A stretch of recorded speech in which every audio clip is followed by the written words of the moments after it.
Hey Stitchers, it's Trisha, the left-handed Stitcher. I'm gonna do another update. So far I've been doing pretty good with keeping up, and I decided it was time for another one. I think it's only been about 3 weeks, but I've got a lot of stuff to show, so this stuff's just been piling up, and if I don't do it now, I will get overwhelmed and it might not get done. So this is what we're gonna do tonight, is update. Hopefully I have everything organized so this goes somewhat smoothly. And I made notes again. I probably will always make notes because my short-term memory, good lord, it's like Swiss cheese. I should buy stock in post-it notes because the sheer volume of post-it notes I use, yeah. Alright, so first thing to talk about is the retreat that I went to in San Antonio area. It's just north of San Antonio. It's New Braunfels at the John Newcomb Texas Ranch. It's a nice little, kind of resort that they do a lot of tennis training there, but they also have facilities for conferences and corporate retreats and Stitchy retreats. So it was a perfect place to be. It was gorgeous scenery. I mean, that far over into Texas it gets nice and green. So it's a nice break for me to get out of the desert. And I had a blast. It was if you subscribe to Courtney, you've seen her vlog video probably already, and so we had a great time. I loved meeting her and just stitching with her, getting to know. So it was awesome. We did. I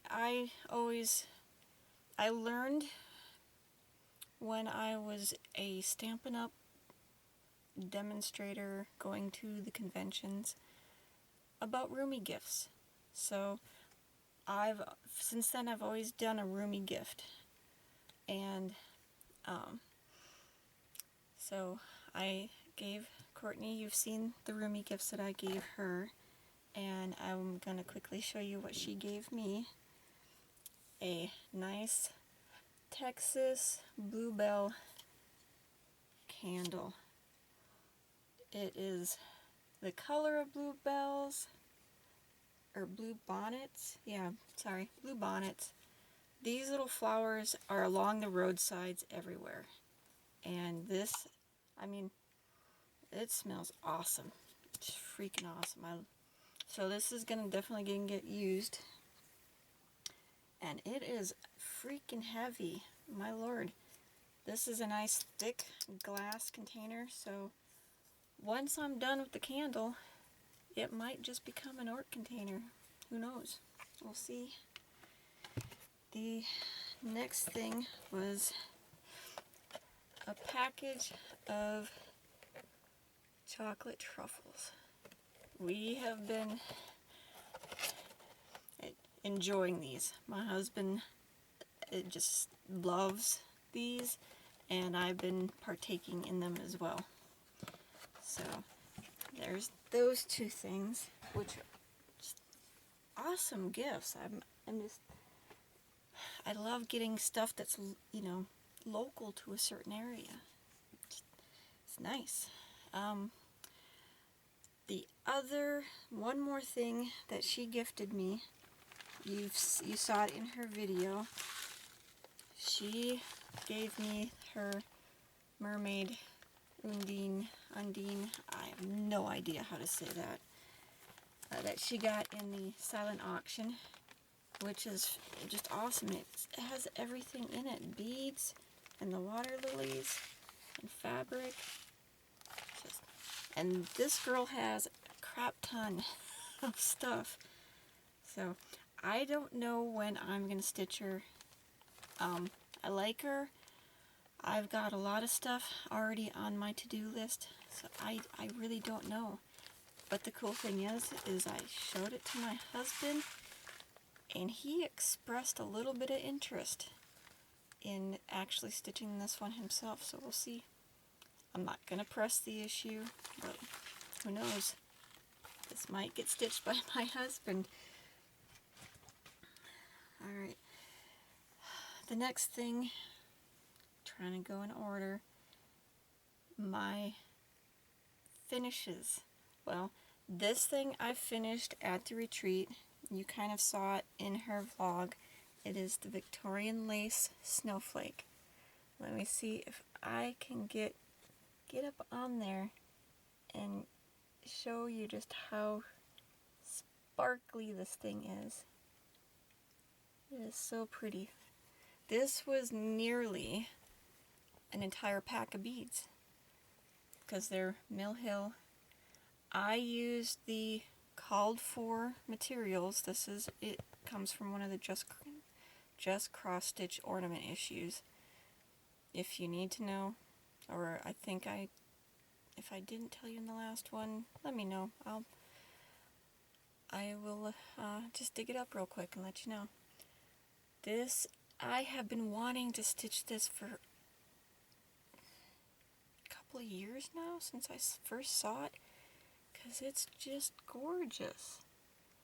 So I'm so happy that I did it. Like I said, almost an entire package of beads. There's probably about 20 or so left over. So this one, I finished it the first day. Courtney hadn't shown up yet. I did the Thursday option. She came on Friday. So since I really didn't know a lot of people, I more or less just kind of stitched. I didn't do a whole lot of socializing. I talked to a couple of the ladies, because they approached me, which is awesome, because I felt so welcomed, but at the same time, I was very happy to kind of just sit by myself and work on this, because this kind of took a little concentration. So I'm happy. I am thrilled with how it came out. I'll show you how I possibly plan to FFO this a little bit later. It's part of my haul, or my retail therapy. Let's put it that way. So there that one is. And the other thing I worked on at the retreat was my spring banner. I chose this one because it was an easy pattern to follow, so I could stitch and socialize at the same time. So when I got home, I finished it out. I had back stitching on the S. Well, no, I finished the S while I was there. I had parted the P stitched, and so I finished the P and the R back stitched in the little flower that goes on top. So spring banner is done. Get up there. There's the butterfly. That took forever because so many little quarter stitches and a lot of back stitching in that little butterfly. But sweet little flowers and that adorable little bluebird. He's so darn cute. He's more or less the reason I bought this pattern, because of him, because he's just so freaking adorable. So spring banner is done. I will probably finish this in a wall hanging type thing. I don't know. I don't have a plan for it. We'll see. Inspiration. We'll wait for the inspiration to hit. So here's my other FO. Now I do have one FFO, but a little bit later, because I'm still in retreat mode right here. Okay, so the silent auction. I bid on one thing, and I won it. I bid $11 for this. Ooh, that package is really glary, so let me pull the picture out. It is this little stitch. It's called Terry's Garden by Lisa Steele Designs. Right there.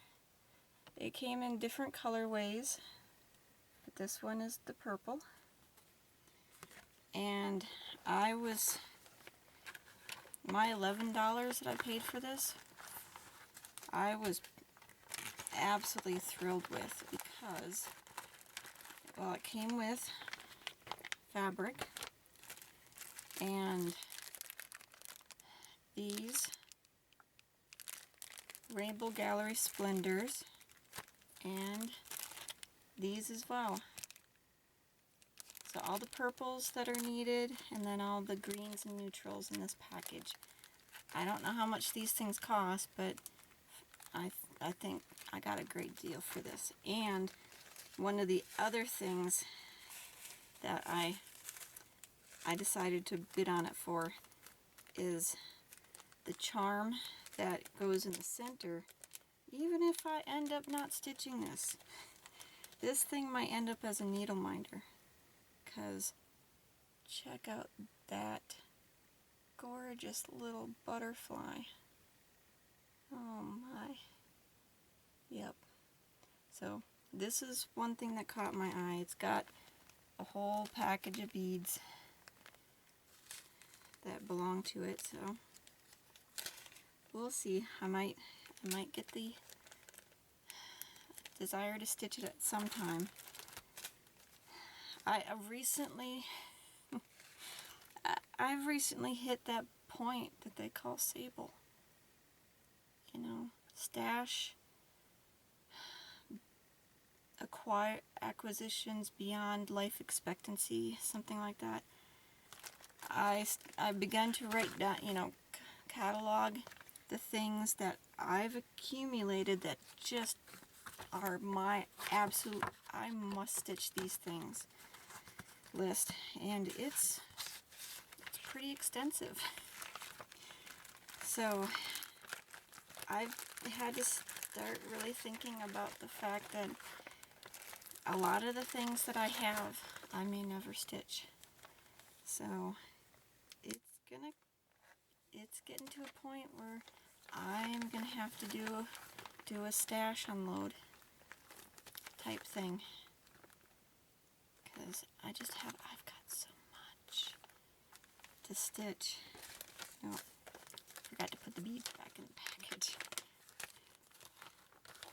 Keep it all together. So if this doesn't get stitched by me, it will get gifted to somebody. And apparently the Rainbow Gallery Splendor is a 12-ply silk thread. So, and the gift that we were given by the organizers of the retreat is these little combination needle threader, needle minder.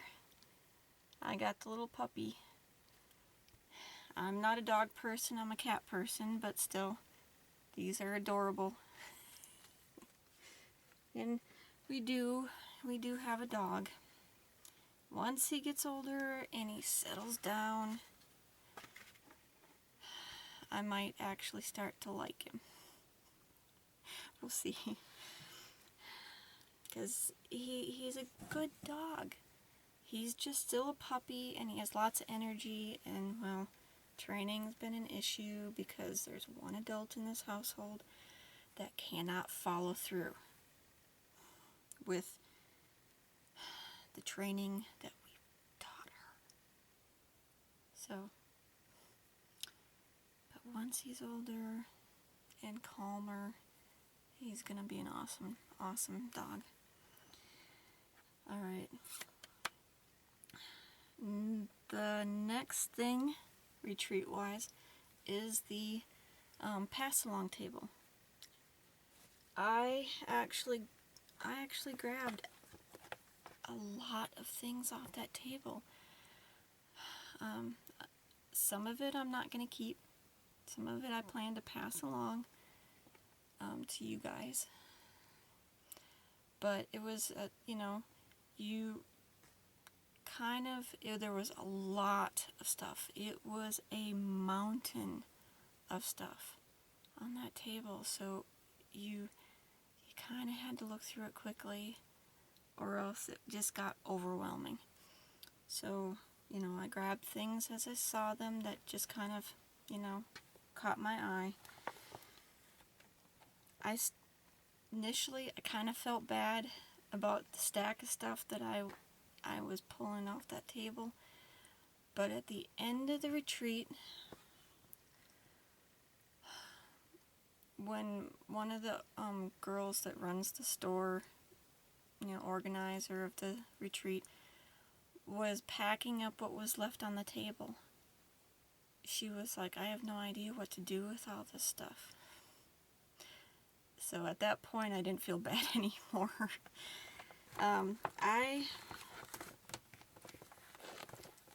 I've gone through and I've kind of paired in, you know, stuff I might keep and stuff I definitely want to pass along. And then from that stack, I pulled a few things that are the absolute, I will keep these things. So I'm going to show you this much shorter stack of things. I got this little cute cat ornament. It's metal, and it has that little area of a heart to stitch. So he's super cute. And the little Margaret Sherry Kitty in a Teacup kitty cat kit from one of the Brit magazines. I love her work. They're always so cute. So that, and this is one thing I was so majorly thrilled to find. It is the Fizzy Moon stocking little kit. It's been stitched, but the threads that were used are in here. Or no, the threads are not in here. But the missing piece, I've had the pattern for over a year now. I managed to get a hold of the pattern, but the original pattern doesn't have, it just has white, dark red, red, light red. You know, those are the only descriptions for the colors. The woman who had done it was awesome enough to match it to DMC colors and jot them down on the pattern that she printed off, and she also did it on the original little pattern. That when I saw him years, you know, like a year ago, I freaking loved him, and this is one thing I have searched and searched for. So I was just so thrilled to find it. Alright, the next thing, well, I'll show this. This is called Little Stitches. It's actually a memorabilia. Let's see if it tells me what year. 1998. So, a sweet little baby stitch. It uses DMCs and just one bead and 3 crystal treasures, which you can get away with not using because they're the ones that I set right there. But that is so sweet. Again, I'm gonna hang on to this for a while. I might find a reason to stitch it, or the urge to, or I might pass it along at some point. But for right now, it's in the keep pile. It might migrate to the other pile at some point. This one is a Mill Hill Treasured Holiday Sampler Kit called Tourmaline Noel. There's the name, and here's the little kit, what it looks like. Just a sweet little Christmassy Stitch, and it came with all the necessary items. So full kit. That was a keeper. This one made me laugh because it's so true. So true. I found my glasses. Now maybe I can find my keys. And it comes with the key and the little hook that you put on the front of the picture frame for your keys to hang on. So I had to pick that up. I got one of the hands-on designs on Beach Time. Is the pattern called On Beach Time, or is the To the Beach series? Yeah, To the Beach series on Beach Time. So there we go. And I love this little motif at the bottom, these little sea creatures and shells. Adorable. I don't know what it is, but little sand dollars I love, and little crabs that are stitched tiny. They're just, I don't live by the sea. I've never lived by the sea, but something about little crabs just get me. I had to stitch one for one of the round robins. He wasn't so little, but he was so freaking adorable. Alright, the next one is by Lavender Wings. It's a company that I've never heard of. There was a lot of stuff on the table of companies never heard of. But this one's cool. Quoth the Raven Nevermore. Very simple motif, and I liked it. So this can be a nice Halloween piece to do. And this one made me laugh. Waxing Moon Designs, called If I Stitch. If I stitch fast enough, does it count as aerobic exercise? Yep.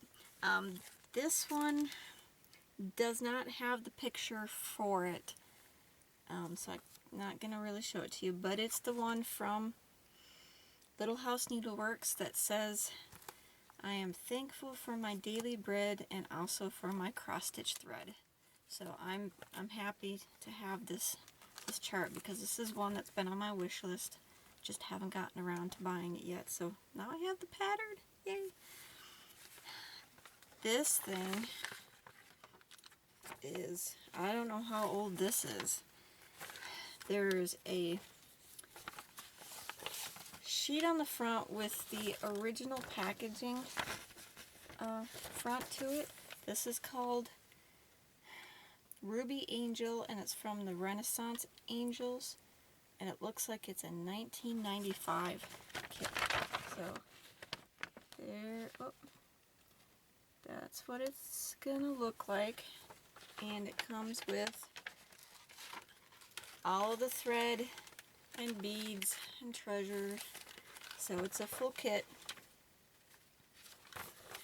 So since my mother-in-law loves angels, this might be a good one to stitch for her, or stitch bead.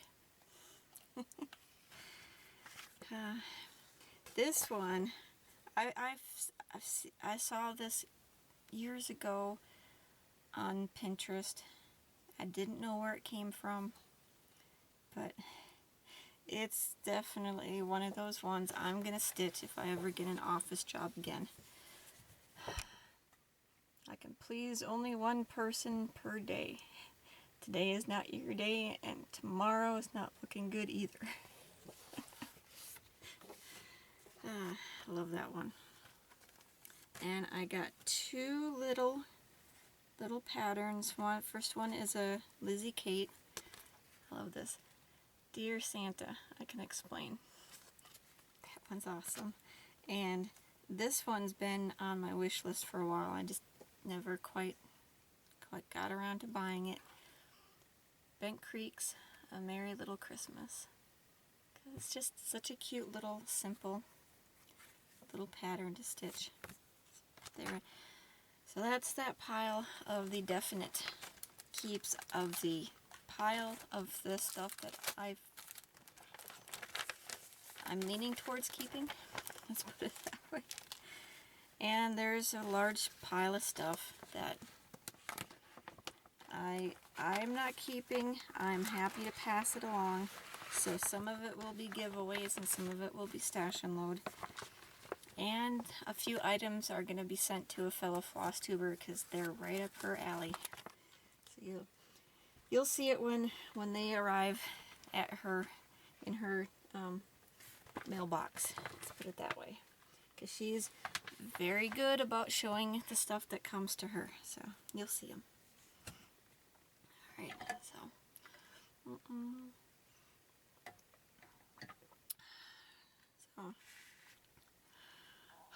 The next thing, the last thing for the retreat itself, is the gift exchange.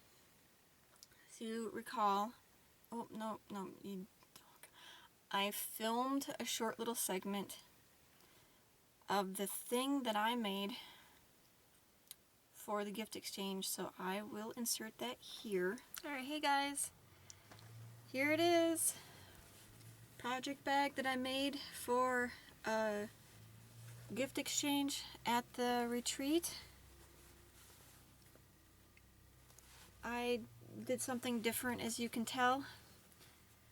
The D-ring is the same, but this time I added a little pocket to the inside, and I added a zipper pocket to the front. So there it is. It's not the best looking, because I did struggle with it a little bit. I was kind of in a hurry trying to get this done, so I kind of just winged it. The pocket was constructed as I sewed two pieces of red together, right sides facing, left a little gap to turn it, and then once it was turned and I ironed it, I did a top stitch around, and then I gauged how far down I wanted the zipper, and I just cut it right where the zipper should be. I needed to leave enough room for the zipper flange. So once that was done, then I just sewed the zipper to the top piece, and then I sewed the zipper to the bottom piece, and then I sewed the whole thing onto the front of the bag. So works pretty nice. It's not, don't look too closely at the stitching. It got a little messy. My machine was giving me some problems, and I think I actually broke it on the very, very last seam. I had like an inch left, and it just wasn't gonna do it, so I ended up hand stitching that last little bit. But so here it is, my first project bag with pockets, one zipper, one knot. I had a request from somebody who wanted me to figure out how to add it, and really it's just a matter of constructing your panel and then sewing your pocket to it before you construct the bag as a whole. And the same thing for the one on the inside. I actually sewed it to the liner before I added this piece of fabric, so the pocket stitching wouldn't show through. but I did 2 lines of stitching across just to help keep, you know, the whole thing from shifting around inside. Because that's usually what happens when I do 2 panels of fabric. That seam across is what is the quilting on the bag to keep the fabric and the interfacing, you know, from getting too out of whack. So, and then, so there it is, my, I don't know, this is my 6th, 7th project bag, and I'm still learning. I'm still learning. This was a big step for me, but I'm gonna be doing some research to figure out a better way, because it worked. It just wasn't the best way of doing it. So, anyways, like I said, this is gonna be this is the container for a gift exchange at the retreat, and I leave tomorrow. That's why I'm filming this right now. This won't get posted until I get back from the retreat, because I'll add it to whatever update video I do. So there it is. See you guys later. Happy stitching. And the woman that picked it absolutely loved it. She came over to me towards the end of the retreat and just was so grateful. She loved it, so I'm thrilled. Let me I gotta adjust and reach down for the one that I picked. So the one I picked was this box, because it was just so freaking cute, and I love these boxes. Here's the front. You know, it's the little... I walk by these boxes all the time at the craft stores, and I don't buy one, but I love them. Well, no, scratch that. I bought one of the ones that looks like a book, but that was a while ago, and it was on sale. So, so I'll go quickly through the stuff that was in the container. The first thing was a bunny, and I got this cute little guy. He's so adorable with the gingham.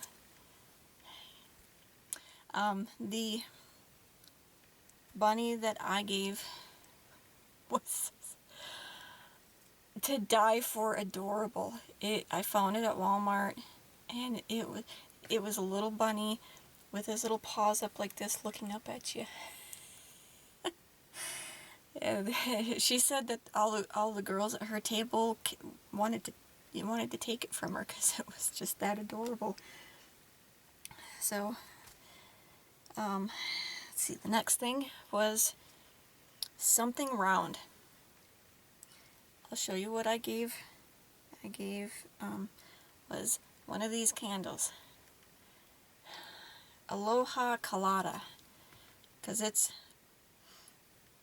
round, and oh my gosh, this pina colada pineapple smell, it's one of my favorite ones. So that's what I gave. And the thing round that I got was one of these EOS, is it EOS, or I don't know, I don't buy them because I hadn't seen these kind. I've seen, you know, the lip gloss stuff, or the lip balm, and as you guys know, I'm a Blistex girl, so. But this is actually a little hand lotion, which smells awesome. It has an awesome smell, but I have my preferred hand lotion that I use when I'm gonna stitch. So this is relegated to days I'm definitely not gonna stitch, or right before bedtime. So this sits at my nightstand, and I put it on before bedtime. So very cool. the next thing was something white. And like I said, my short-term memory suffers. So, white. I don't remember what I gave. Oh, anyways. What I got was little Easter bunny themed tissues and a little cross cookie cutter. So this will come in handy at Easter. These are adorable. That's what I got. You know, what was funny was at the retreat, I could remember everything I gave except for the last thing, and now I can remember everything but the white thing. Just alright. The next thing was something round. Not round, nope. Something pretty. Something pretty. And she gave me this. It's a cute little storage roll that says lovely on the inside. It has one little zipper pocket, one non-zippered bigger pocket, a second little zippered pocket, a little clippy or snappy strap for holding whatnot, and a bigger container at the bottom that's roundish. So that was nice. Very pretty. The pretty thing that I gave was a needle minder that I made. It was a little jeweled thing, so it was really pretty. The next thing, the last thing that we gave was something that you would like to keep for yourself. I gave her a package of the Brookstone, is it Brookstone? Blueberry acai little chocolate treats, because they're awesome. I love them. So I would have kept those for myself, but I was willing to share. What I got was actually a two-parter. The first thing was this package of these adorable little note cards with matching envelopes. That was adorable, and came with this little thing. It's a little notepad holder with a photo insert spot, and you know, it actually had 3 little books in it. I used the little notepad. I was using the little notepad that was in the center. This one says, "Keep it real." Just a simple little lined notebook. The big one,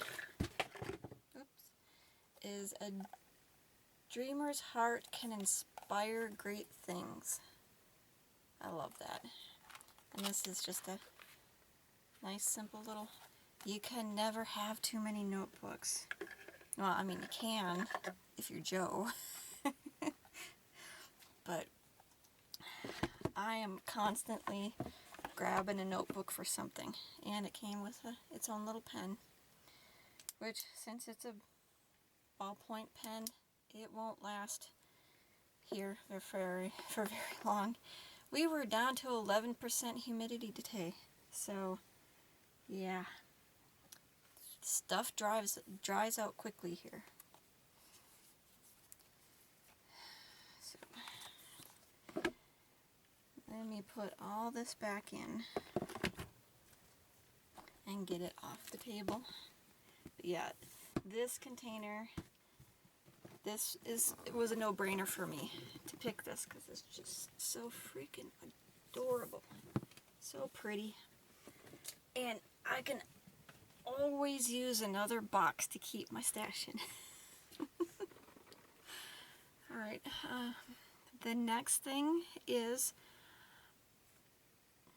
because it's a 9.5-hour drive from here to there, I drove the day before. I stayed in a hotel in New Braunfels, and then the next day I got up and I moved to the retreat center. Well, you have to check out of the retreat center on Sunday at, before noon, and then the retreat itself ends, I think it was about 2 o'clock. Might have been earlier, but it was early in the day. At that point, I'm pretty well sleep deprived, so I'm not about to get on the road and try to drive home. So I yet again stay in a hotel that night, and then I drive home. The second hotel was actually in San Antonio, just down the road from Stitches from the Heart.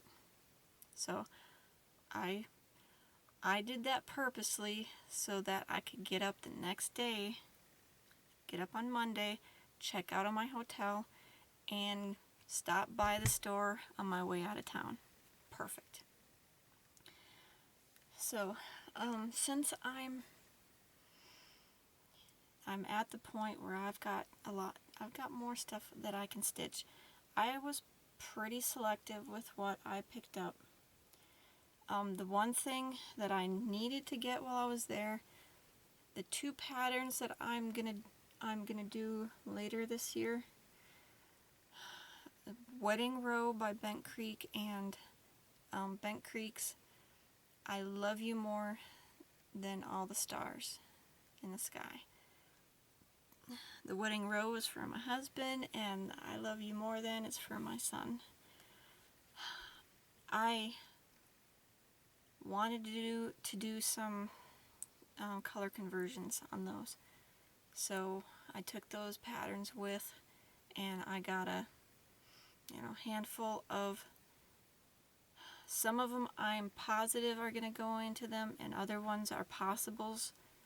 So I'm going to have to figure what fabric I'm going to use, and then audition, the possibles.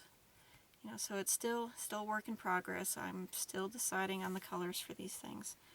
But I bought a handful of Weeks and Gast, and some, maybe a Classic Colorworks as well. Yeah, so I bought 2 patterns while I was there, ones that were unusual and they caught my eye. The first one, you guys may remember, I'm retired from the Air Force, 22 years, so I'm proud of the Air Force.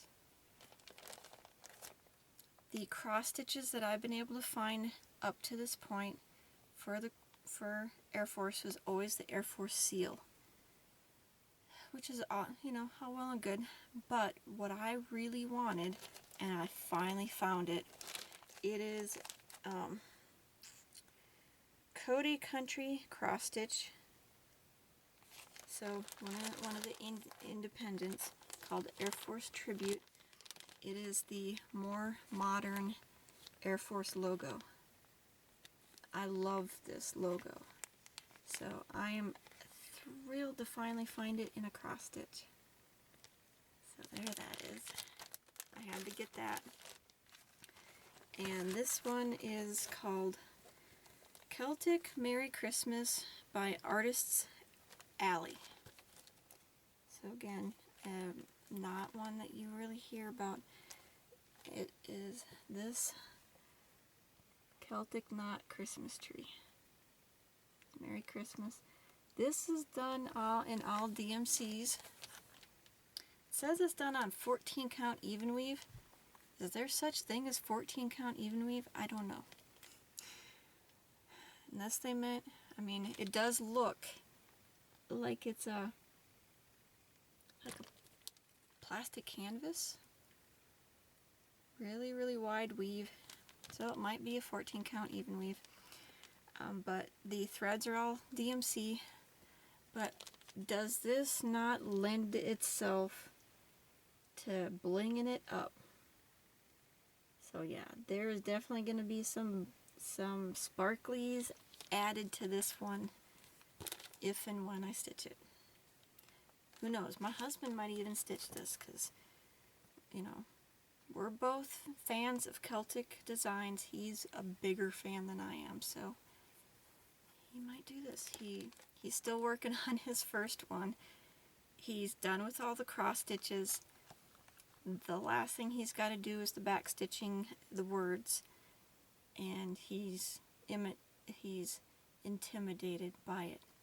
So I'm gonna teach him. I taught him to cross stitch. Now I got to teach him to back stitch.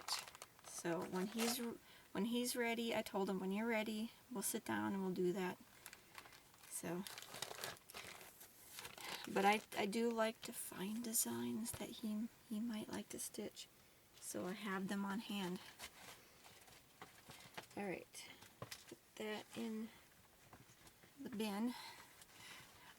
I got smart, and I have one of those little fabric sided bins that I'm starting to use as my drag everything into this room for updates. So I emptied everything out of the bin onto the table and the floor on both sides. So now I'm loading everything back into the bin. Getting smarter about this. Alright, so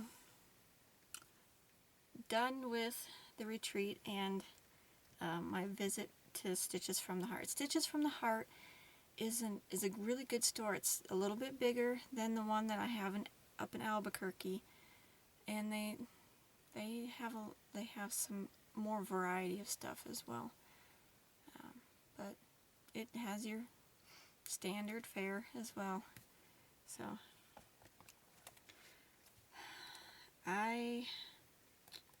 moving on. Awkward transition there. Sometimes my transitions, I struggle. I have one FFO to show you. You saw it as an finished object, and it got FFO'd. Here is my Victorian holly, and it was added to one of these wooden blanks that you get from Joann's, I think. Not my Joann's here, I can tell you that much. I picked this up at the Joann's up in Wisconsin when I was there. So it was perfect. I mean, the size perfect and everything. So I painted it myself. It took me a while to find the right shade of red for it, and I'm still not quite satisfied with it. I'm thinking what I'm going to do with this, I mean, I've already mounted the stitch to it, so there's only so much I can do, but I'm thinking I might get a clear, maybe a real high gloss paint and carefully paint it on. Yeah, I think I can do it. I can get painter's tape up on there to protect the stitching, and I can paint this a little bit more. Or I might get the metallic red that I have comes out really light, so it wouldn't work for this. If I can find a darker metallic-y or sparkly red paint, I think that might be. I don't know. I'm still not decided. I've thought about putting little gems, but then again, I don't know if this needs any blinging up, because it's a simple little cross stitch, very vintagey, so maybe I'll just stick with this. Who knows? I can change my mind at any time, but it is actually FFO'd at this point. Subject to change. I reserve that right. So yeah, I was very happy with how that turned out. Alright. Now to you saw the Victorian lace snowflake FO. You saw the spring banner FO. I have one more finished object to show you. which I no longer have in my possession, so I will show you a picture. I stitched it for the charity stitch along in Stitch What's. I showed you the pattern last time, so here is, and well, it was a whip. I showed you my whip. So here is the finished stitch. It turned out awesome. Yep. So that one was a lot of fun to stitch because it's a small design, but it was just came together really quickly. It took me 2 days to stitch this thing, so it was fun. It was really fun. I know now I'm a part of that group, so I see their posts about the themes that they're going to be doing. So I do plan to stitch more stuff for them in the future. Just, I gotta see a theme that I have something readily available. I'm not gonna buy anything to stitch. So I'll either have to I have to have something in my stash or a freebie that I know I either have already saved or I know where to go get. Alright. So, moving on to whips. My main whip right now, you've seen it before, is my Jim Shore Monogram J. I've shortened it when I'm typing it out. It is not just now my JMSJ. So Jim Shore Monogram J. The letter block is completely stitched now. It's just waiting for the beads to get added. There was a little bit of back stitch just outlining the letter. That's all the back stitch that's in this piece. And now I'm working on the border that goes around. So once I'm done stitching the border, it'll be time to add a crap ton of beads that goes on this project. But it's progressing. I'm getting quite close to being done with this. So there's a little viney pattern. I'm stitching a little flower pattern in here. The original one has it's a button. It's not really a button, it's more of a tile that I wasn't too keen on. But thankfully the pamphlet provides you with an alternative stitched design to put in that corner piece. So I'm happy. It won't be much longer and this will be done. And as you can see, another use for your grime guard, I keep the next thread that I want to use. If I'm stitching one color, and there's a lot of it, I'll keep the next thread stuck in there so I don't have to go into my kit and grab the next thread. It's right there to thread up and start. So there it is. And my other whip, well, I have several whips now. Let me grab my book. I made a list today as I was starting to. I was finding stuff I forgot about. So I'm beyond where I can keep track of whips without writing them down. I have 15 whips right now. Some of them are ones that were started for Sal's. I don't have any pressing need to get them done, so if I'll stitch on them if they call to me, or if I'm in another Sal that they fit. So that's the cool thing. Having this many does not stress me out. I was more stressed out when I wanted to participate in Sal's and I didn't have any whips to put into them. So 15 whips at this point. It's gonna grow, but yeah, I started to write them down. Of all of these whips, I only have one other that has progress. So I will show you that one. It is the Joan Elliott Give Thanks little motif. So it's going to be a little turkey, like I showed. He is stitched like this, but it'll be oriented when he's done in that. And you guys like to show your needle minders. This is the first one I made for myself, and it's my favorite one. It's my well, it shares favorite with another one, but yeah, favorite one because I am a Gemini. And well, since I'm wearing a tank top, I will turn around and show you guys my tattoo. So I'll turn around and hopefully you guys can see. You should be able to see it on my back. Right there. I got it done when I was TDY to Turkey. As you can see, it's just the Gemini Roman numeral 2 symbol.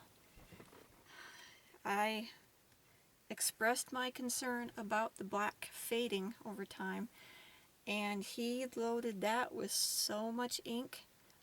I can feel it. It has a raised, it's actually raised. So I can put my hand back there and I can feel it like Braille. So it's cool. That's my first and only tattoo so far. I do have plans for another one, but tattoos are expensive. That's why I got this one done in Turkey, because it didn't cost nearly as much as it would, in the States. So tattoos are gonna have to wait until I have a lot more spending money than I do now. I'm not working, so cash is kind of limited. I do have enough to pay the bills and a little bit left over for my hobbies. But, so tattoos are expensive. That's the main point I was making. It'll wait until later. So, there's him. He's gonna be so cute when he's done. Alright. So, now let me move my notebook back to my notes. So the next thing I'm going to do, it's not really in order. I wrote things down as they came to me, so let me do, alright. I am going to ask you guys, I say you guys, I also say y'all sometimes. I'm from Wisconsin, where you say you guys, and I lived in Florida for a while, so I picked up y'all as well. So I have two things that I'm gonna ask your help on. The first thing is a pattern that I am going to stitch in the future. It is Mermaids of the Deep Blue, Mirabilia, which, twin mermaids, Gemini, that's perfect stitch for me. If I had found that one on 123 Stitch back in 2015 when we were getting ready for the Mirabilia sale, I would have picked that one instead of Emerald Mermaid. But I did an image search on Mermaids of the Deep Blue, and I found a picture of a conversion. It doesn't actually have the conversion. The picture somebody posted on Pinterest, and try as I might, I cannot find the original source of this. So hopefully somebody out there in Flosstube land knows and can help me. Let me turn it. Yeah. It is a gray conversion because the original one is greens and blues. It is a gray and purple conversion for Mermaids of the Deep Blue. And isn't that gorgeous? I am so frustrated because I can't find the original source of it. Hopefully they wrote it down. I have a feeling maybe she didn't. I might have to mess around with my colors to find my own conversion, but hopefully somebody knows who did this. Maybe it's one of you guys, who knows, and can help me with this conversion. I even went on to the Yuku boards, and I don't know if you guys have tried the Yuku boards. They are frustrating to navigate because those pages take forever to load, and there's not the best organization to all the threads. They tried, you can tell they tried, but there's 50 different threads that this might be in that are hundreds of posts long. Each page takes forever to load. So I gave up. So I'm trying, you guys, y'all. So if you know, please let me know. Please let me know. I will be so thankful. The other thing that I want to ask your help. I saw this. It is a old Etsy posting, something that sold a long time ago, and something she stitched up and made into a little pillow and sold. So there's no reference to what the pattern is, but this one is so darn cute.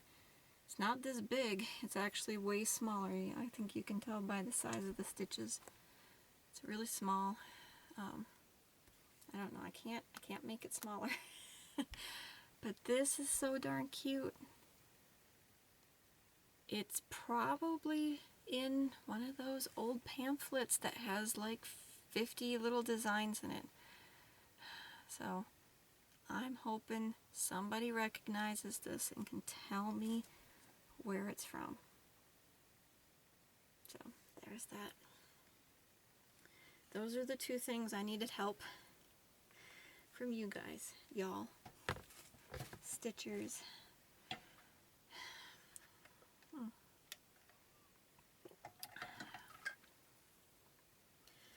The next thing we're gonna do is talk about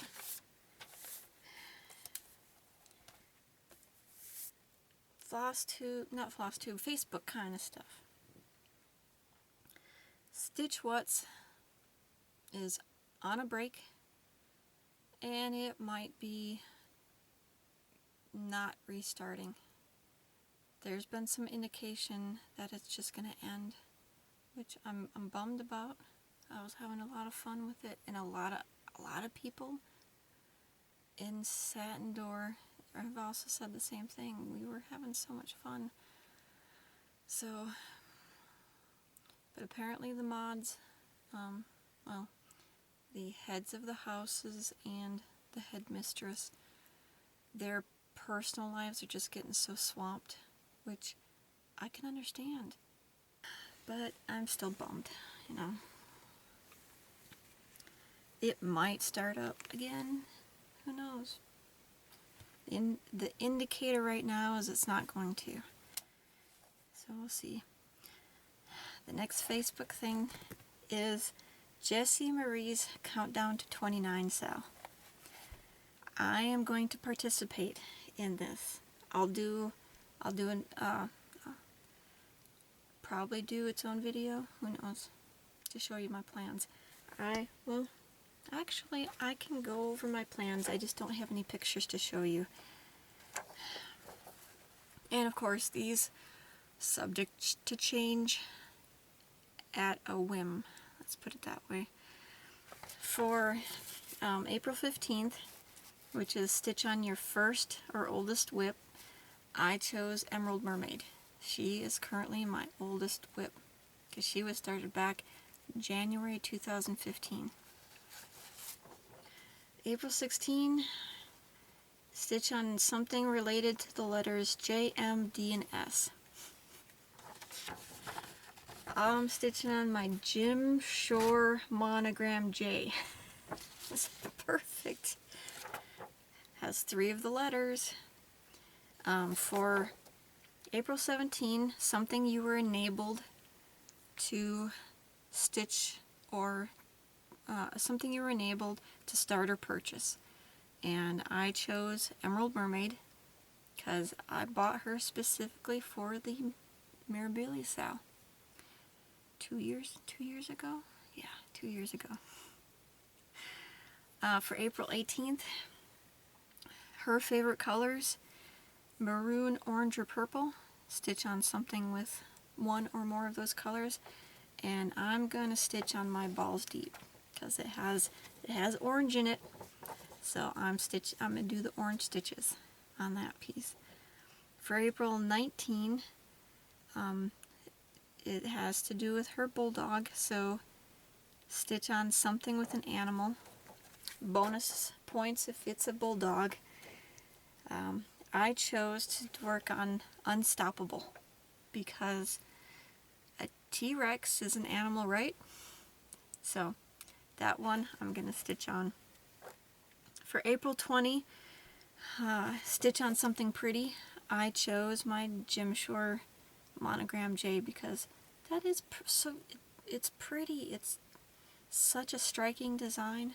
That's why I was drawn to stitch it. For April 21st, something related to Taurus or Diamond. Stitch on something you find difficult or related to Taurus or Diamond. I chose my Joan Elliott Give Thanks because it is going to be in a diamond shape when it's done. For April 22nd, it is stitch on something that's close to finishing.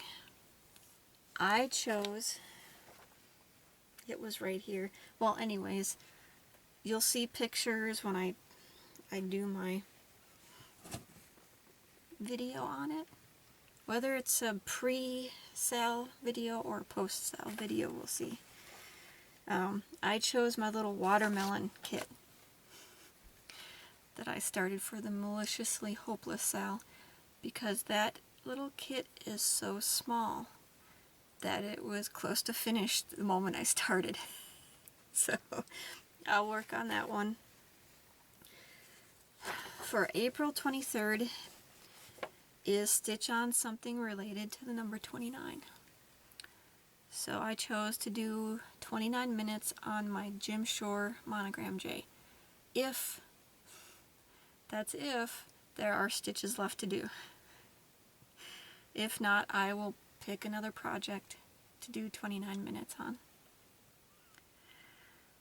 Because I'm motivated, I'm working on that thing every day, so it might not even make it to the sale. And I'll just have to find something else to put in those slots.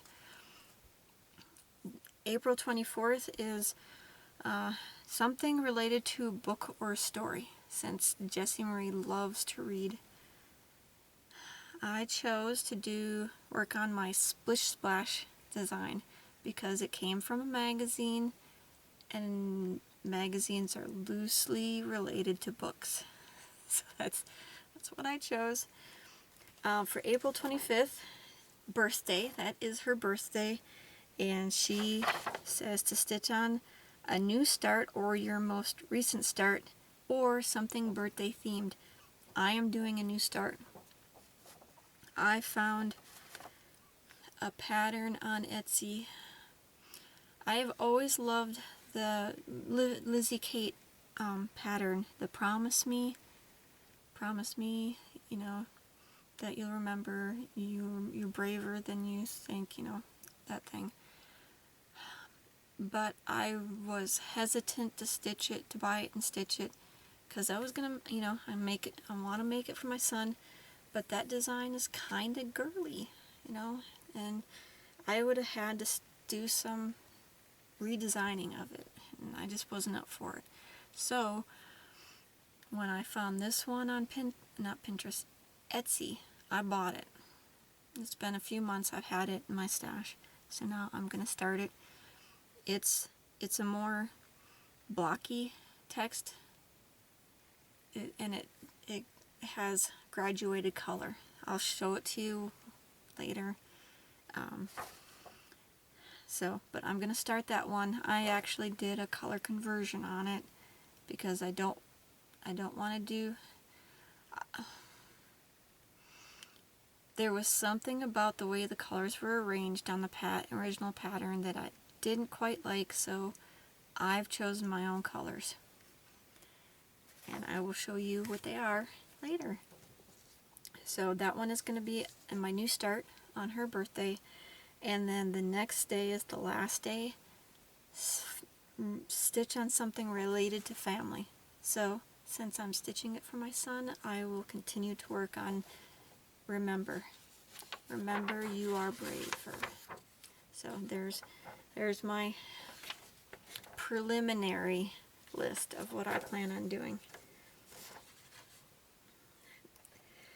And along that same vein, I am planning, and when I say planning, we all know shit happens.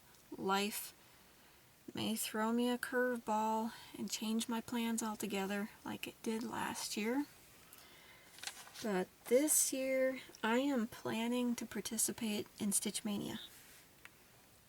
I have started my list of things that I plan on stitching. Now, I am not going to do a start a day. That is just too stressful for me, especially since I gotta do a lot of prep work on a project. So these projects, I'm gonna do my best to do all of, if not most of, the prep work prior to Stitch Mania starting. But if it comes down to it and I can't get all of it done, I want to build in some time to do some of that prep work that I need to do before I start stitching, and also give me a few days to stitch on a piece, because that's what I want to do. That's what, I start a piece, I want to stitch on it for a few days before I put it down. The number of times I hear somebody on Flosstube say, no, I started this for such and such sale, and I didn't want to put it down, but I had to because, no, I'm not going to do that. I'm planning to do every 3 days, every 4 days. I'm not sure. I've figured it out. If I do, 3-day stints, those are the days. It'll be, if I stay within the month of May, I can fit in 10. If I do 4-day stints, I can fit in 7. So I'm leaning towards the 3. I might, I can change how I do it whenever I feel the need to. So I might migrate more towards 4 if I feel the need. And my Stitch Mania might run past May. Who knows? As long as I am still having fun doing it. As soon as I start not having fun, I'm gonna stop, because there's no point in doing it if I'm not having fun. So I'm trying to set it up in such a way that it is going to be a lot of fun for me, because I am starting projects that have been on my to-do list for a long time. Some of them longer than others. So I'm doing Mania. At least that's my plan. And I'm doing it my way. I'm sure there's other people out there who have decided to do it in a very similar, if not exactly the same way. And that's the beauty of Stitch Mania. You get to decide on how you want to do it. So the next thing to do is I wanted to show you guys some of the tools that I have come to love. I love these things. I've come across them. I've found things that work for me in my stitching, and because I take my stitching with me everywhere. My stitching goes with me everywhere. Okay. I just got a battery low sign. Alright, so power battery issue resolved. It's a good thing I paused, you guys, because the way I had to get in there, you guys really didn't need that armpit shot. No. Alright, like I was saying, tools. I stitch everywhere. I may have to do a video on my travel stitching sometime and just talk about all the places I've done my stitching.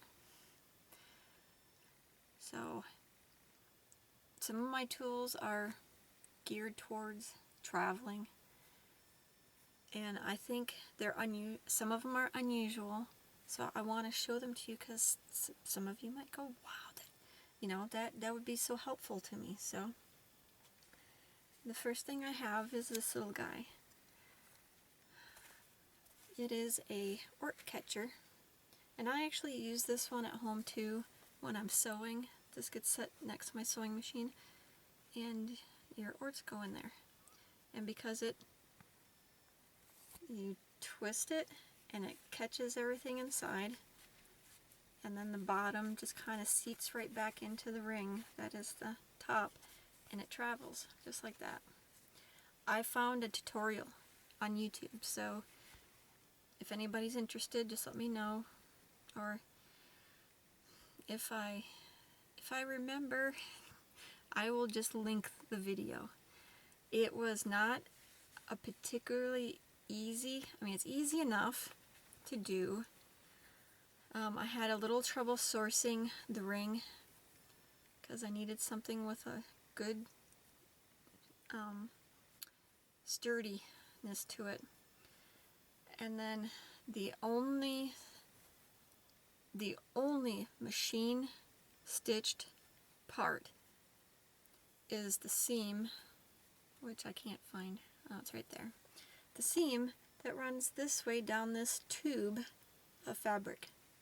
Everything else has to be hand stitched. So the bottom,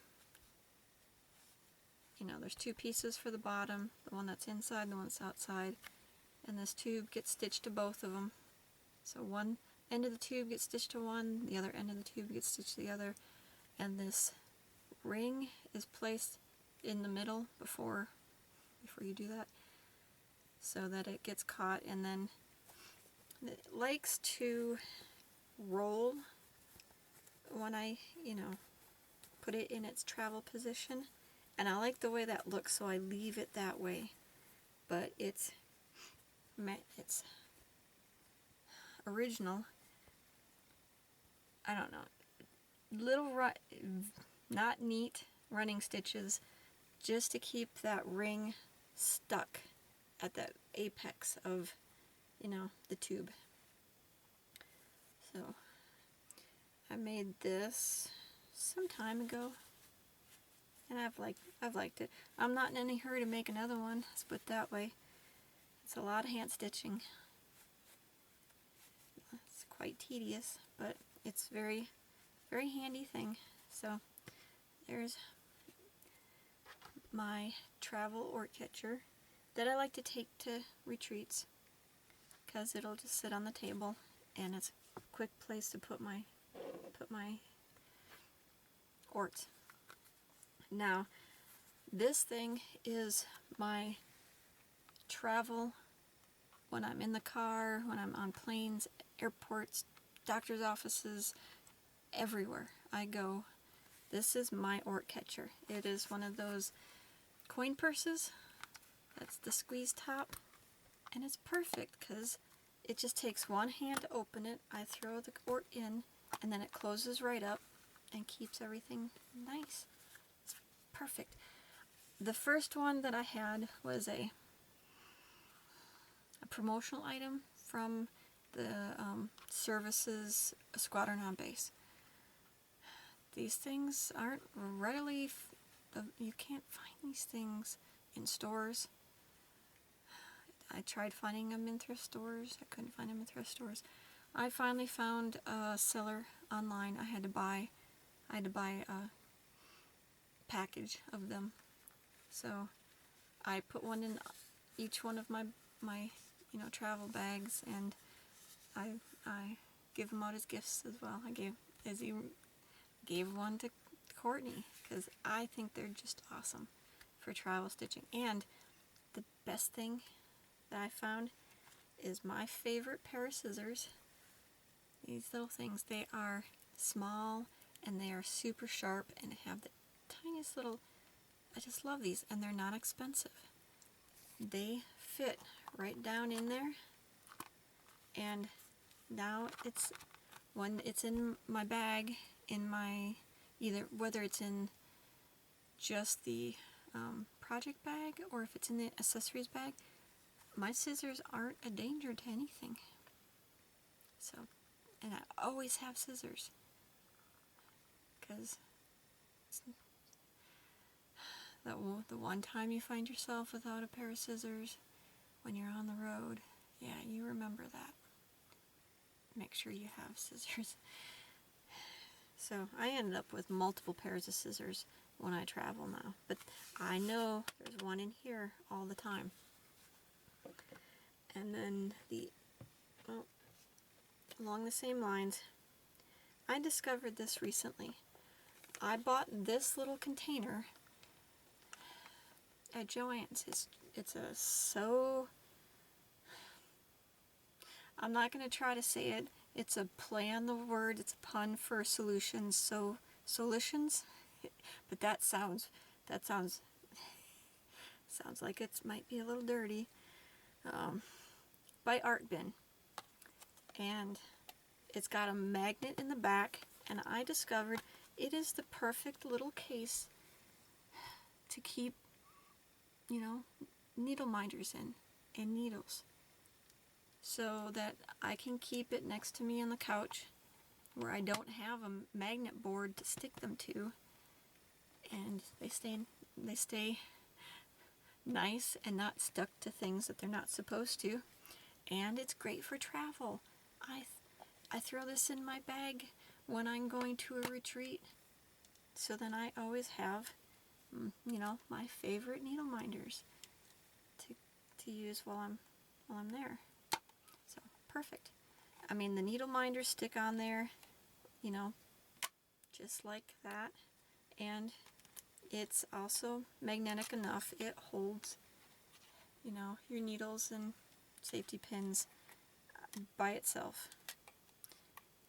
But so what I like to do is I like to put my favorite needle minders in here, and I will often have the needles that I usually use stuck to them, so when I choose them for a project, the needles just go with them.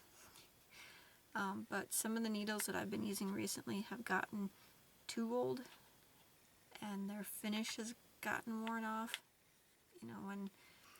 When your fingers start to smell like metal, it's time to change your needle. So that's that. Perfect. Love these things. Alright, so the next tool, I've mentioned this before. I use cheaters when I stitch. My eyesight's not as good as it used to be, so my up-close vision has suffered. So these are just 3x cheaters from Walmart. I wear these when I stitch all the time. So, and what I found that I'd like to have is the grandma chain, I guess you call it, for keeping your glasses where you can find them. So I have these on a lot of the time, and you'll see me a lot of the time like this because looking at distance things through these glasses really screws with your eyes. So I keep them low, so when I look up, I'm not looking through the glasses, and when I look down at my pattern or my cross stitch piece, it's at the right distance for the focal point on these things, because they're reading glasses, so they're set for focusing at book reading distance, and they're perfect for cross stitch because they're here. I don't have a magnifier that I gotta try to position between me and my cross stitch, and they're not expensive. I got like 12 pairs of these things running around, so I always have one within reach. But yeah, I've found that I really like the grandma chain. I don't know if these things have an actual name, but I got these at the dollar store. They're just, seed beads and some decorative beads. They're kind of cheaply made, but they do the job. And, they're kind of pretty at the same time. But, so that's one tool that I found, for me, indispensable. It's perfect for how I stitch, and it's unusual-ish, so figured I would share it. The other thing is, a lot of you already use this, but for those of you who have not even heard of it, Utterly Smooth hand cream. These little travel ones I find at the Dollar Tree. They're not always there. When I find them, I buy them. I have a bulk stash of these things, because this cream soaks in quickly, doesn't leave any greasy feeling on your hands, and it does not cause any staining on your fabric like some other lotions do. So there's maybe 3 lotions that are recommended for stitching. This is one of them. The other one is actually, I think it's called Stitcher's Hands, and the other one is Gloves in a Bottle, I think. But this is my preferred one, because it does a great job of keeping my hands relatively, soft. I live someplace where 10% humidity is a norm, so your skin gets pretty dry. So I am constantly putting this on my hands. And I love the fact that I can put it on, rub for a minute, or, it doesn't take very long to soak in, and then I can start stitching right away. I've even stitched while my hands were still a little bit damp from it. I'm not worried. And part of it too is the fact that I wash everything because I have to. So I'm comfortable with the way I do it. But yeah, love, love, love this stuff. And the last tool that I want to show you, it's not so much a tool, it's my travel buddy. I have had him since I was maybe 2 years in the Air Force, so I was young. I just saw movement up here, so I think there's a bug. That's why I looked up. Sorry. This is my travel buddy. My little frog. Just an art glass carved little frog, and he is so adorable. He goes with me anytime I travel, and I keep him near my stitching because I figure he's my friend. He'll keep the other frogs away. But the reason he is my travel buddy,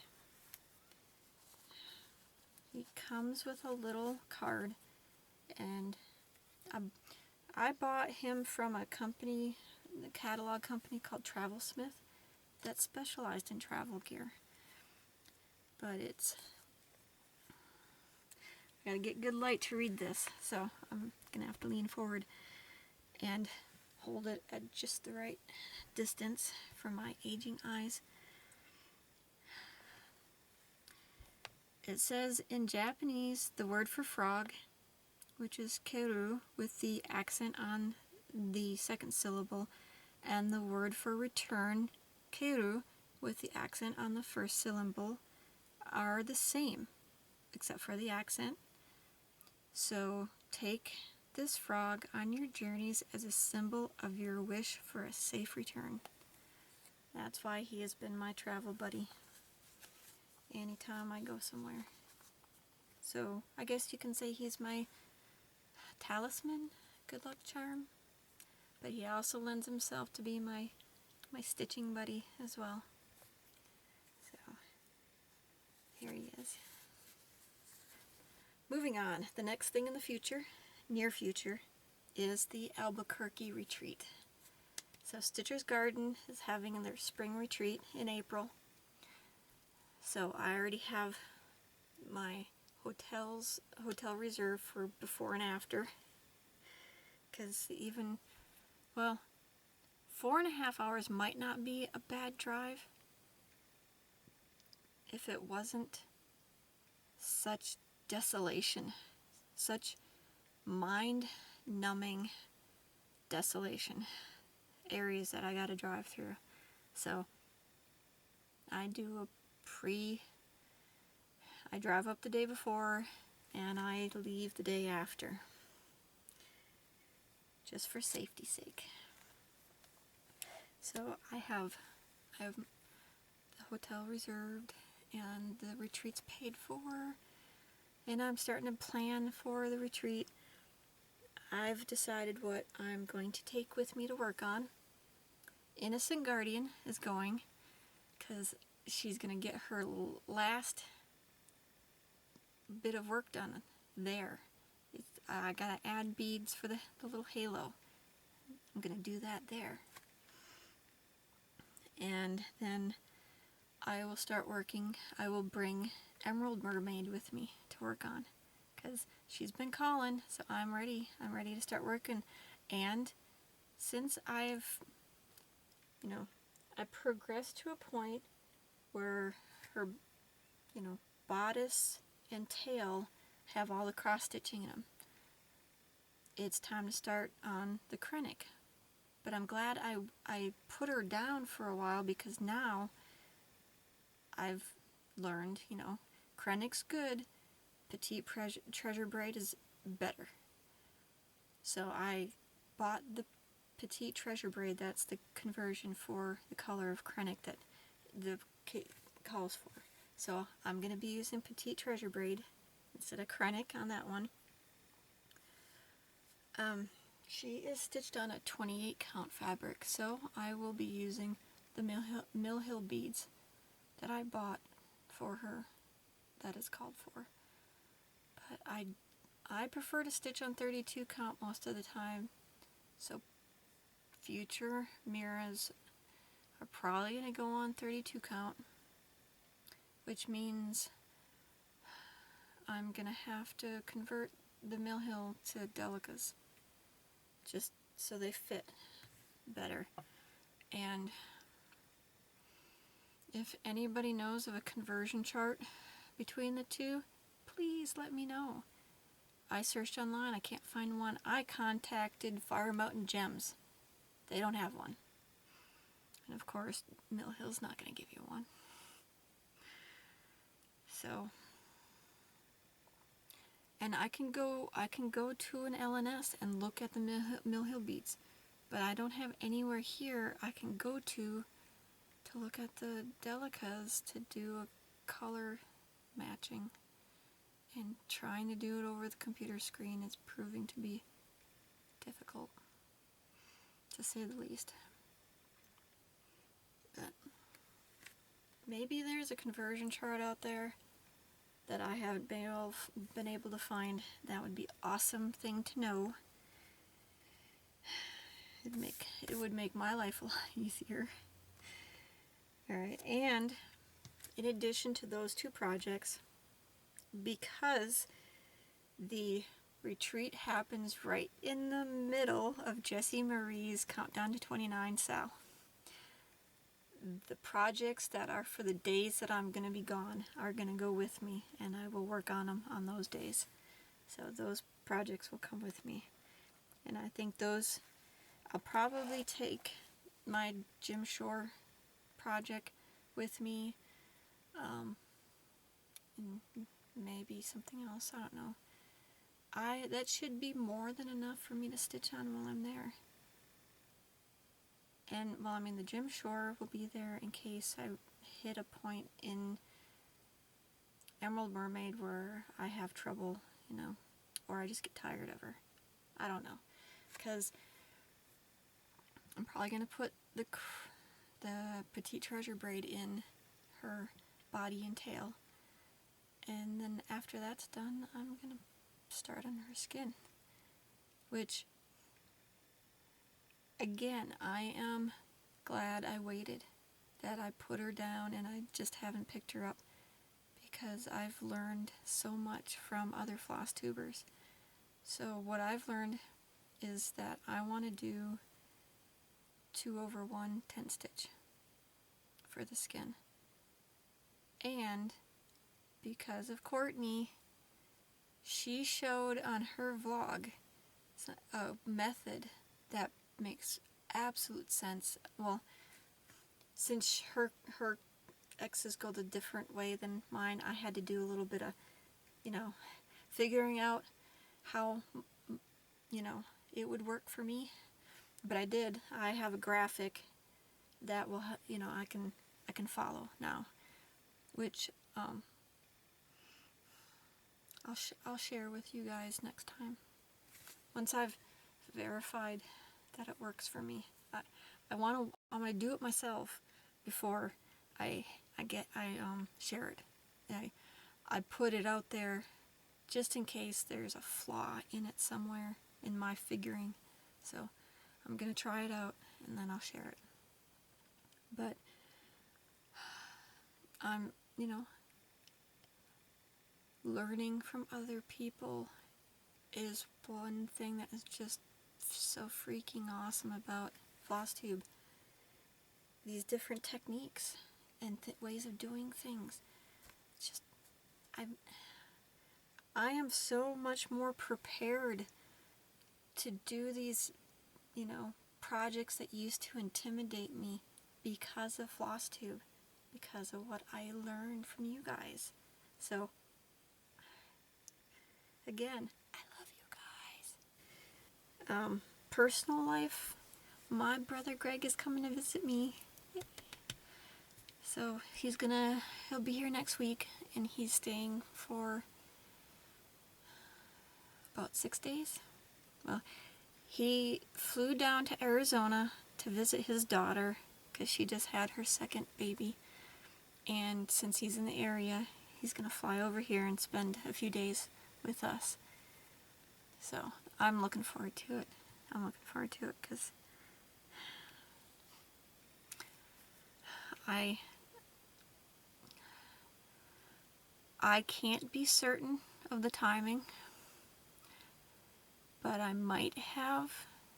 have an inkling that he may have scheduled it in such a way that he will be here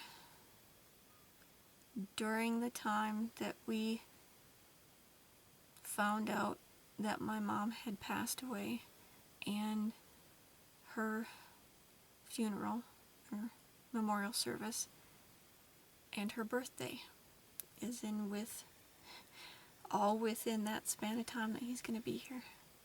So he might be looking for just a little bit of company during that time. We are both dealing with our parents' death in different ways. So he seems to struggle a little bit more than I do. But then again, I have experience with depression. It helps with dealing with the grief. Not everything, but a lot of it. So, I think he was just looking to spend the time with me to help lessen, you know, since it's the first anniversary of it. It's gonna be tough. I mean, tough on both of us. Just I deal with it differently. I do. So at least I can be there to help him through it. So that's the awesome part. And I just, I like I like spending time with my brother Greg, because we're actually quite similar. We found that we are very similar to each other. But, I spent a lot of years out of touch. You leave for the Air Force, you kind of lose touch with family unless you go back and visit, and I wasn't going back to visit very often for reasons. We'll just leave it at that. Alright, so that is everything that I had on my list that isn't haul.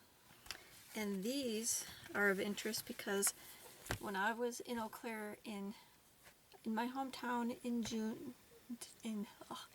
July, when I flew up there for the crafty retreat, Becky took me to this store called Savers. Yeah, it was called Savers. So it's basically like a Goodwill, but better than a Goodwill. I was thrilled.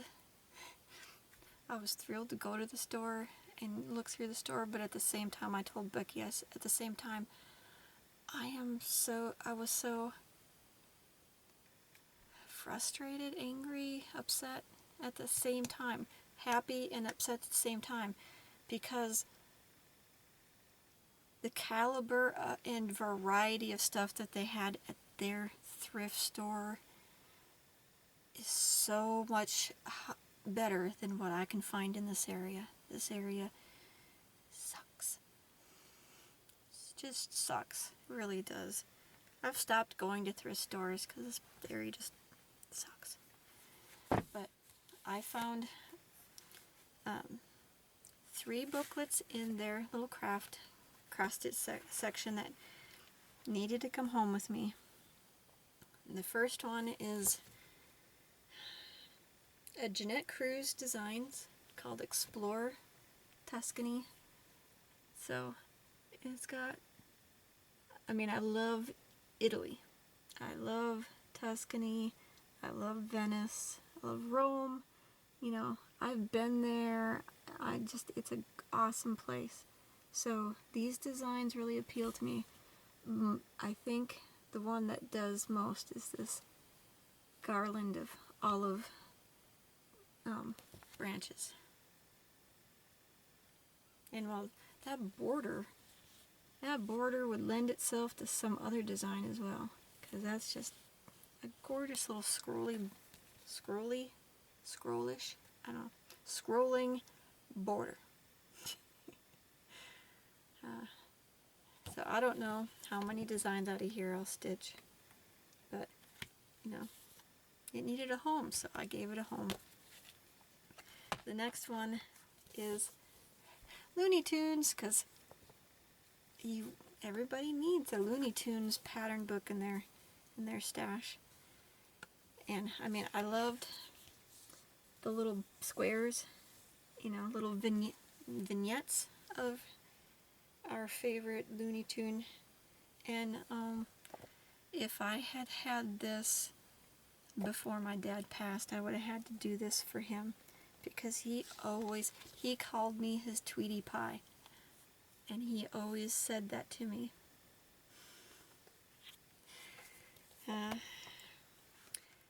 And the other reason that I got this, because Christmas ornaments. I'm thinking, how cool would it be for me to stitch Roadrunner and Coyote when I live in the desert in the American Southwest, where, so I think it would be cool. So those just might end up on my ornament stitching list soon. And the last thing, booklet, I got is called Good Natured Girls Big Book of Holidays. It's an old one. This is what the cover looks like. Try to scroll through there, get up close so you can see. If you want to flip through, I can do a flip through. I don't mind, but I'm not going to do it now. I will show you the pattern that made me buy it. And it's on a fold, so it's going to be just a little bit difficult to see. This little ornament right there. The cat with a mouse. Angel wings and a halo. So cute. So yeah, that was the pattern that caused me to buy this booklet. So that was Wisconsin. I placed a 1, 2, 3 stitch order recently, and the reason I placed the order is this hoop. It's a 6-inch hoop because I have 5 inches in my house, but I didn't have a 6-inch, and I need this 6-inch because I think I'm going to use it to finish this off. Maybe. It's a definite possibility. So that is what I ordered, and to make the shipping worthwhile, I ordered this little Mill Hill kit, Little Lamb, and I ordered him for one of the sales on Stitch What's that was coming up. So he's gonna go in my stash.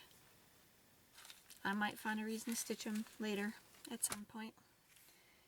I ordered the Karen water lilies that I need for Garnet Fairy. A very vibrant, pretty palette for that. So I'll have them when I'm ready to stitch it. And I ordered this pattern. AAN Alessandra Adelaide Needlework Spring Paisley. Cool design. Now, one thing I gotta say about this design, I am not happy with it. I am not happy with, there are discrepancies, major discrepancies between the stitched example and the pattern. There are things on the picture that aren't on the pattern, and things on the pattern that aren't on the picture. So the quality of this, not happy with. So I haven't decided yet if I'm just going to send it back or if I'm going to, I'm going to change the colors on this. Those colors don't speak to me. So I will be changing colors. I may have to just kind of make a decision between, the differences between the two, which ones I want to keep and which ones I can omit. But I think Paisley is so pretty. So I wanted this since she released it, so I finally ordered it. So let's see.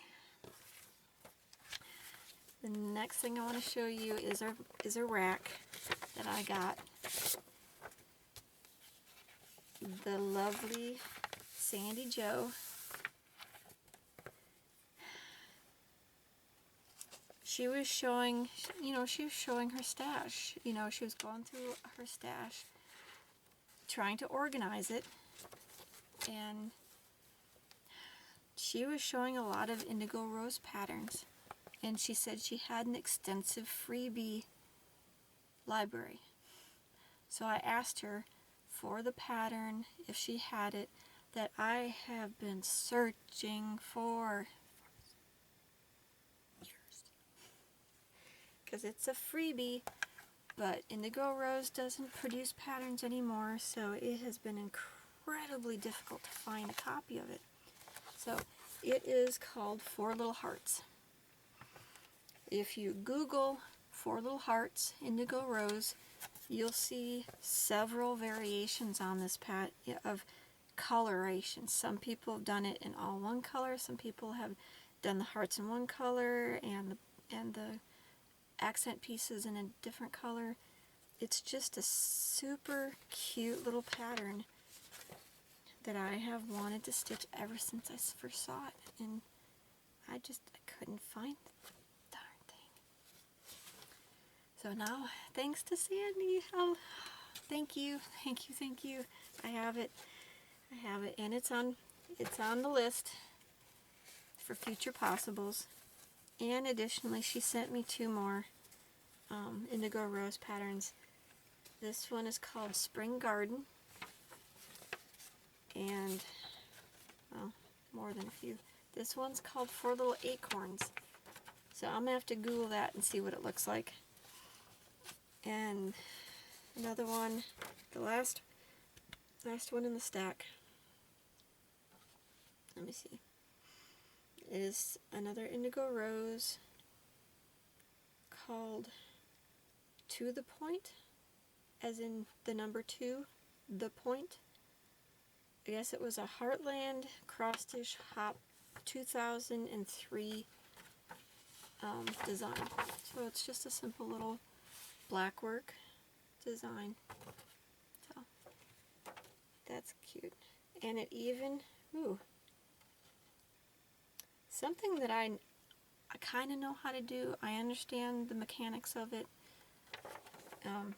The spiderweb rose, that's in this pattern, so that will be fun. That will be fun to do. So again, thank you so much. Love it.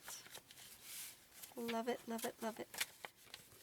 So I'm really looking forward, because I'm gonna actually meet her when I drive up to Wisconsin. We're gonna, since we go through her town, I'm gonna stop and meet her. It's gotta figure out how long I'm gonna stay there. Logistically, it's gonna take some organizing, because I'm gonna have my son with me. I don't know. I gotta talk to Sandy, and we'll figure it out. However long she feels comfortable with having us there. And I know Alex is gonna love, because her 2 sweet little dogs. He's gonna have so much fun playing with the dogs while we sit and talk and maybe stitch. Okay, so the last thing, I told you I would show you my fabrics that I had gotten. So the first thing I'm going to show you is the Picture This Plus Fabric of the Month that I got like yesterday, I think, or the day before. So these are new. And I mean, on time. We're talking quick as can be. She sends you the invoice, you pay it, and it gets shipped. So that's how 32 count Lugana, my preference. And this one is the neutral, it's in Heritage. So most of you guys have a piece of this or have seen it. So it's just a beautiful neutral tan. Very good. So perfect. I love it. And this one it's awesome. It's called Arctic. And I had to show this to my husband because, you know, he's been down to Antarctica. He went down for work, you know, got a contract to work down there. And he described the ice. The ice had actual color to it. It had shades of blues and shades of greens, you know, in different areas of the ice. So when I pulled this out and I looked at it, I did that. They got it perfect. I know you're not going to be able to see the coloration on here in my lighting artificial. I'm using daylight lamps and makeshift light boxes to try to get the best light for this, but it can only do so much. So this is Arctic, and it's perfect. It is a perfect representation of Arctic and Antarctic ice. So, love it. Alright, so now I'm going to go to the silk weavers. Since I haven't shown you any of these because I started it during 2016 when I wasn't filming, I will quickly go through. There's one, I think there's one that's not in here because it's with the project that I meant it for. So, you won't see that today. You'll see it when I get ready to do the project. Okay, so the first one I'm going to show you is called, they're all 32 count. Most of them are Lugana, some of them are Jaslyn, but this one's called Grassy Plains. It's just a nice, open it up and hold it back, maybe this will help. Yeah, a nice, subtle, variegate, sagey green color. So this will be perfect for a project. I just don't know which one yet. And when I started the Fabric of the Month Club, I asked them for, I asked for these greens because I had a project that I was auditioning fabrics for. But when I got these fabrics, I forgot which project I was trying to get them for, and I still haven't been able to remember what it is. Yeah. So, there's Yukon Lugana again, called Forest Haven. It's a little bit darker, a little bit more, you know, green, but still very, very nice, natural green color. So that was my first fabric of the month, because the other fabrics that I have, the one that I have for the project, I ordered specifically for it. So it was an order I placed, not a fabric of the month. So the next package that I received eventually, I got, this is called Creekstone. It's a more tannish green than the first two. So it's still green, but it's not exactly green. It's a little bit tan. So it's a nice neutral that will definitely lend itself to some future project. And the other one is called Cashmere Glitz. Glitz? I'm not quite sure that word. I know the word, but I want to put an N in there, like glintz. Anyways, it is a gorgeous light green variegated. It is so subtle and gorgeous.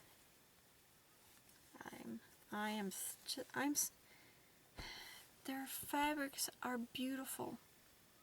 You just have to get past their business practice.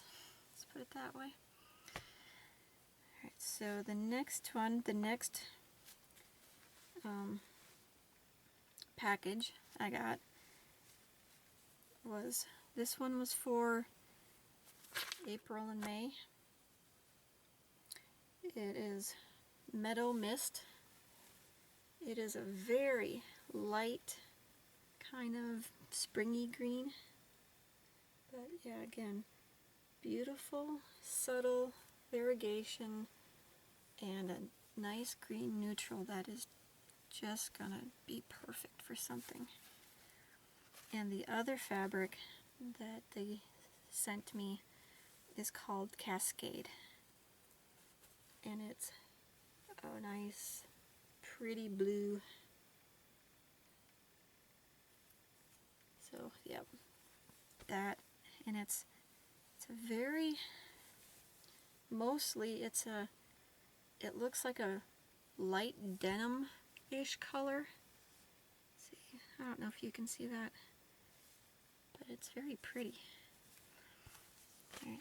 Okay, the next package that I got was, this was a couple months ago, after a long break of not getting fabrics.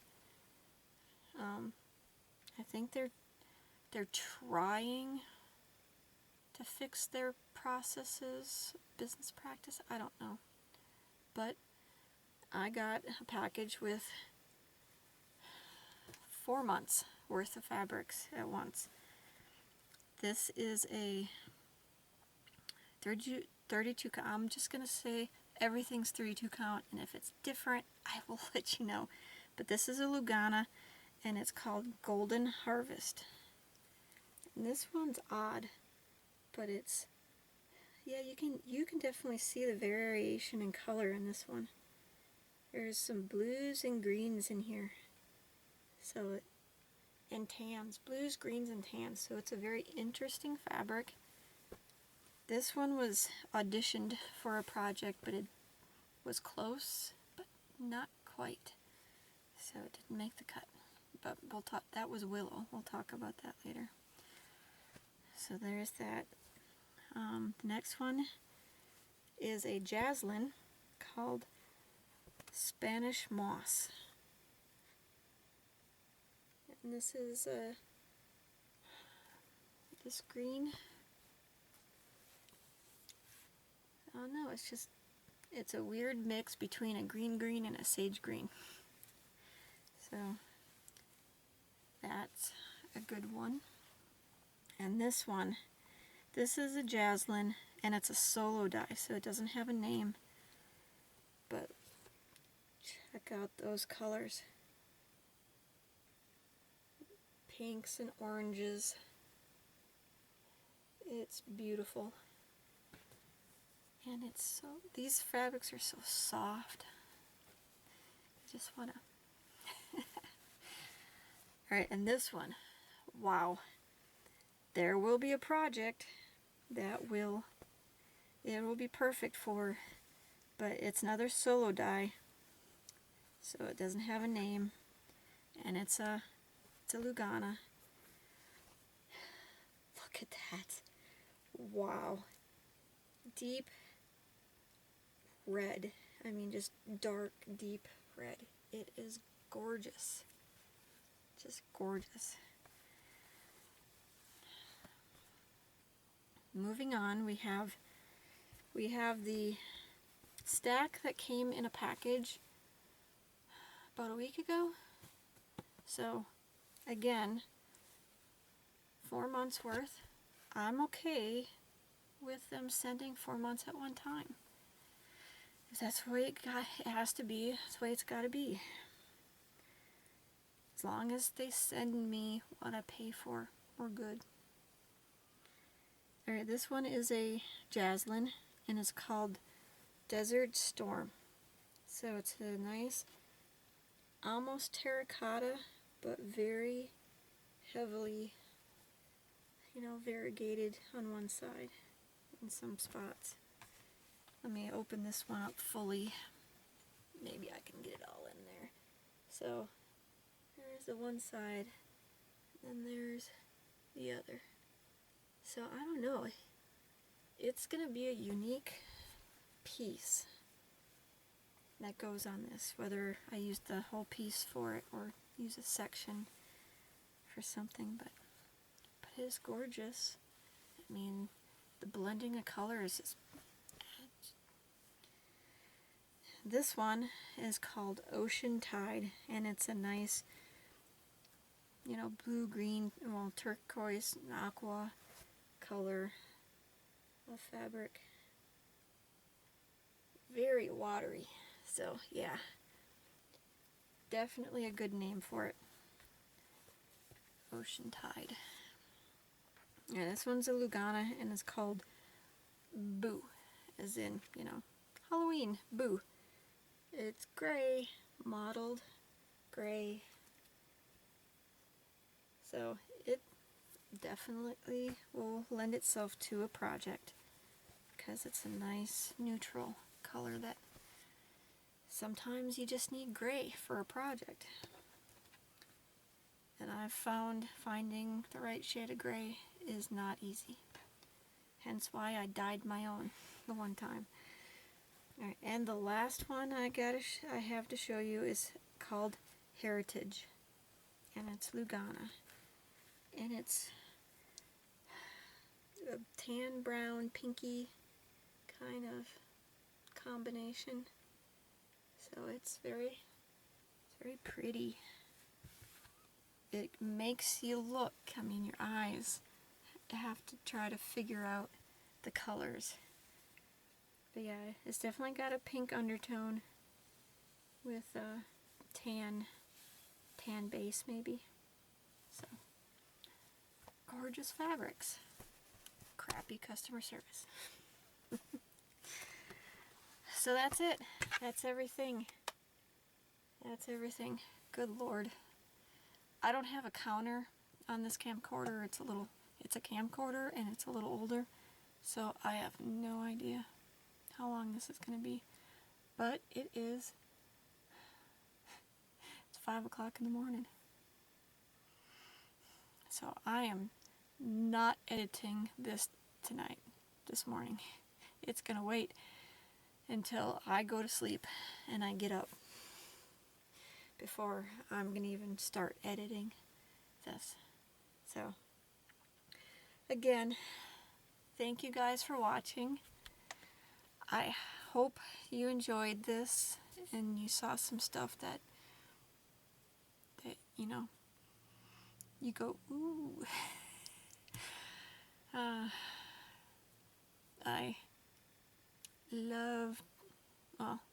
I am happy to enable.